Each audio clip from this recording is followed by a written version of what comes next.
Bapak dan Ibu pimpinan rumah sakit, kita semua tahu ya kalau program pengendalian resistensi antimikroba atau PPRA seringkali dianggap cuma sebagai daftar periksa. Sesuatu yang harus dicentang demi akreditasi. Tapi hari ini, yuk kita coba lihat dari sudut pandang yang sama sekali berbeda. Kita akan bedah PPRA bukan sebagai beban, tapi justru sebagai fondasi strategis untuk membawa rumah sakit Anda ke level berikutnya. Kita mulai dengan satu angka yang terus terang cukup bikin merinding. 4,95 juta, itulah jumlah kematian di seluruh dunia pada tahun 2019 yang ada kaitannya dengan resistensi antimikroba. Bayangkan, itu setara dengan populasi satu kota besar yang lenyap. Ini bukan lagi ancaman masa depan, ini adalah krisis yang sedang terjadi sekarang, dan sangat mungkin terjadi pada pasien di bangsal kita. Oke, mari kita masuk lebih dalam di bagian pertama, ancaman senyap dari AMR. Kita akan lihat gimana ancaman global ini secara sangat nyata mengganggu operasional dan mengancam keselamatan pasien di dalam rumah sakit yang Anda pimpin. Jadi, apa sih sebenarnya resistensi antimikroba atau AMR itu? Gampangnya gini deh, ini adalah kondisi di mana kuman, seperti bakteri, menjadi sakti. Mereka berevolusi jadi kebal terhadap obat yang seharusnya bisa membunuh mereka. Akibatnya, senjata medis kita yang paling ampuh jadi tumpul. Dan evolusi kuman ini dampaknya terasa langsung di rumah sakit kita. Ini bukan lagi sekedar konsep di buku teks, tapi kenyataan pahit yang kita hadapi. Mutu pelayanan bisa menurun, lebih banyak pasien yang kondisinya memburuk atau bahkan meninggal, dan tentu saja beban biaya perawatan yang harus Anda kelola bisa melonjak drastis. Coba kita lihat perbandingan ini. Jelas sekali bedanya kan? Pasien dengan infeksi yang resisten itu bukan cuma menghadapi risiko kematian yang jauh lebih tinggi. Mereka juga harus dirawat lebih lama, yang artinya length of stay atau LOS-nya memanjang. Dan biayanya, wow, itu bisa meroket. 3 metrik ini kan yang jadi fokus utama setiap pimpinan rumah sakit. Dan AMR memukul telak ketiganya. Nah, setelah kita paham masalahnya, sekarang kita bicara solusinya. Di bagian kedua ini, kita akan bahas soal mandat dan akreditasi. Inilah aspek kepatuhan yang menjadi dasar dari semua tindakan strategis kita nanti. Poin yang paling krusial adalah ini. PPRA itu bukan pilihan, bukan program kalau sempat dikerjakan.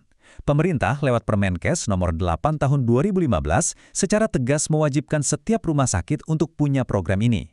Jadi, ini adalah sebuah mandat hukum yang mengikat. Mandat ini kemudian dikunci lebih kuat lagi oleh standar akreditasi KARS yang terbaru. Supaya bisa lulus, rumah sakit Anda harus bisa membuktikan kalau program PPRA-nya berjalan dengan baik, penggunaan antimikrobanya bijak, dan pengendaliannya sudah berdasarkan kategori AWARE dari WHO. Sederhananya, PPRA yang fungsional adalah tiket menuju keberhasilan akreditasi. Oke, ini membawa kita ke bagian yang paling penting. Dan ini adalah tentang Anda. Bagian ketiga, peran strategis pimpinan.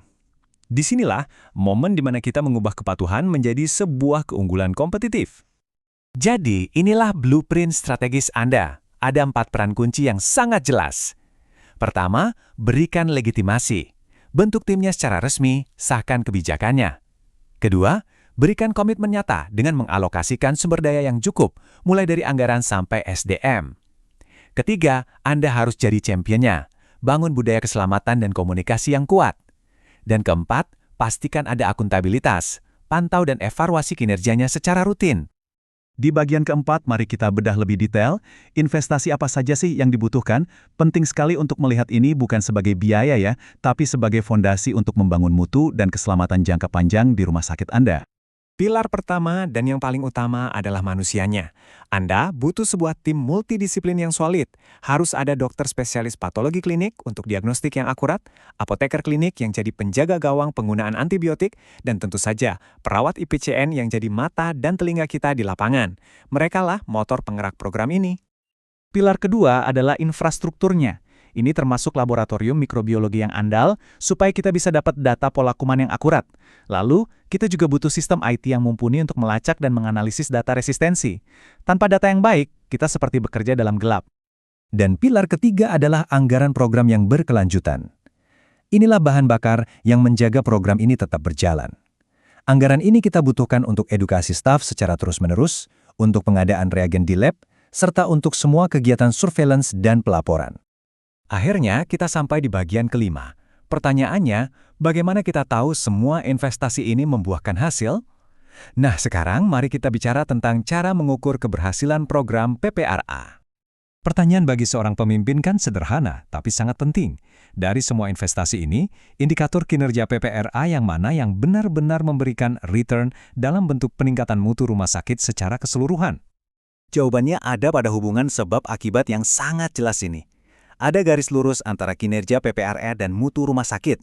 Ketika kepatuhan penggunaan antibiotik meningkat, keselamatan pasien ikut meningkat. Ketika laju infeksi seperti MRSA bisa ditekan, biaya perawatan juga ikut turun.